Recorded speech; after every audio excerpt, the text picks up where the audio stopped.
Story 3. Whispers from the Keyhole. The house sat alone at the end of a long, winding road, its Victorian architecture looming against the night sky like a watchful sentinel. Claire had never babysat in a house so old, and though she tried to suppress it, an uneasy feeling crawled beneath her skin as soon as she stepped through the heavy wooden door. The Bennetts were a wealthy couple, and their 5-year-old daughter, Lily, was as sweet as could be. Claire had been recommended for the job through a friend, and the parents assured her that Lily would be easy to handle. Just put her to bed by 8:30 and keep an eye on things until they returned around midnight. As Mr. and Mrs. Bennett walked out the door, Claire felt a draft creep through the house, sending a shiver up her spine. She shook it off and led Lily upstairs to her room. The upper floor was dimly lit, the old wallpaper curling at the edges, the wooden floor creaking under their weight. But it wasn't just the age of the house that made Claire uneasy. There was something else. A presence. As if the walls themselves were listening. Lily's room was cozy, filled with stuffed animals and fairy lights, a stark contrast to the eerie stillness of the hallway just outside. Claire tucked her in and read her a story until her tiny eyelids fluttered shut. She switched off the lamp, leaving only the soft glow of the nightlight, and closed the door. As she made her way downstairs, she heard it, the whispering. It was faint, almost indistinguishable from the sound of the wind rattling through the old house. But as she stopped to listen, her breath caught in her throat. The sound was coming from upstairs.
To steady her trembling hands.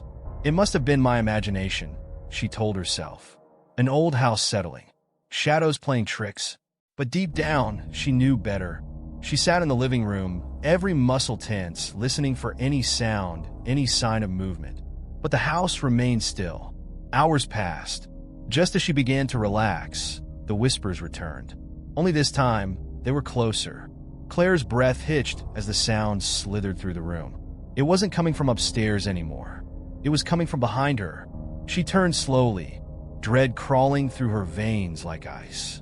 The hallway leading to the front door was bathed in shadows, but something stood there, something just beyond the reach of the light. A shape, a silhouette. It was tall, its body gaunt, limbs elongated and wrong. Its face was obscured, but she could feel it watching her. Waiting. Claire's body refused to move. Her voice was trapped in her throat. She could only watch as the figure tilted its head slowly, and then took a step forward. The sound of footsteps echoed through the silent house. Claire lunged for her phone, her fingers fumbling to dial 911. But as she looked back up, the figure was gone. The house held its breath. A creak sounded from upstairs. Claire's stomach clenched as she realized where the sound was coming from. Lily's room. Throwing caution aside, she sprinted up the stairs, her heart thudding in her ears. She burst into the child's room and froze. The window was open, the curtains fluttering in the night breeze. And Lily was gone. Claire's pulse roared in her ears as she scanned the room, frantically searching. Then, from the darkness of the open closet, she heard it. A whisper. "Come look." Claire's body went cold. The closet door creaked open just an inch more, revealing only a sliver of inky blackness. She knew she shouldn't go closer. Every instinct screamed at her to run, to get out of the house. But Lily was in there. She had to be. With a shaking hand, Claire reached out and pushed the closet door open. The darkness swallowed her whole. She never saw what waited inside. She only felt it, hands cold as death, grabbing her wrists, pulling her in. The last thing she heard before the door slammed shut was Lily's voice, soft and distant. "They live in the keyhole." And then silence. Story 4. Laugh Now. The Curse of Pierrot. I used to think clowns were pathetic. A cheap gimmick for kids. A dying art for washed-up performers who couldn't make it in real theater. I never imagined my words could carry a curse. It started at a run-down traveling circus that set up on the outskirts of town. My friends and I went for laughs, expecting something sad and outdated. The highlight, or rather the lowlight, was a clown named Pierrot, a gaunt, pale-faced performer with exaggerated painted tears and a tattered costume. He tried hard, too hard. His jokes fell flat, his tricks failed, and the kids in the audience barely cracked a smile. When he tripped over his oversized shoes and crashed into a bucket of confetti, I let out a cruel laugh. The laughter spread, and soon the whole audience was jeering. Pierrot's painted frown seemed to deepen. He scanned the crowd, and for a split second, his hollow eyes locked onto mine. That was when I said it, loud enough for him to hear. "Maybe you should quit. Nobody thinks you're funny." Silence. A heavy, awful silence. Pierrot stood frozen, his breath visible in the cold night air. Then, without a word, he turned and shuffled off stage. The next morning, I woke up to grim news. Pierrot, his real name was Elias Moore, had been found hanging from the rafters of the main tent. Suicide, they said. His makeup still streaked his face, his tears no longer painted. I should have felt guilty, but I didn't. He was a stranger, a sad clown in a dying circus. Then, the nightmare started. The first night, I dreamed of the circus tent, empty, except for a single spotlight illuminating Pierrot's lifeless body swaying from the rafters. As I watched, his head jerked up, his dead eyes staring at me. His lips parted, and in a strained whisper, he said, "Still think I'm not funny?" I woke up in a cold sweat, my throat raw from screaming. The second night, I woke to the sound of squeaky shoes on my bedroom floor. My breath caught. In the dim glow of the streetlight outside, I saw the faint outline of a hunched figure standing at the foot of my bed. A painted, grinning face. A tear-streaked cheek. Pierrot. I blinked, and he was gone. But he didn't stay gone. Doors creaked open on their own. The faint scent of grease paint and old fabric clung to my sheets.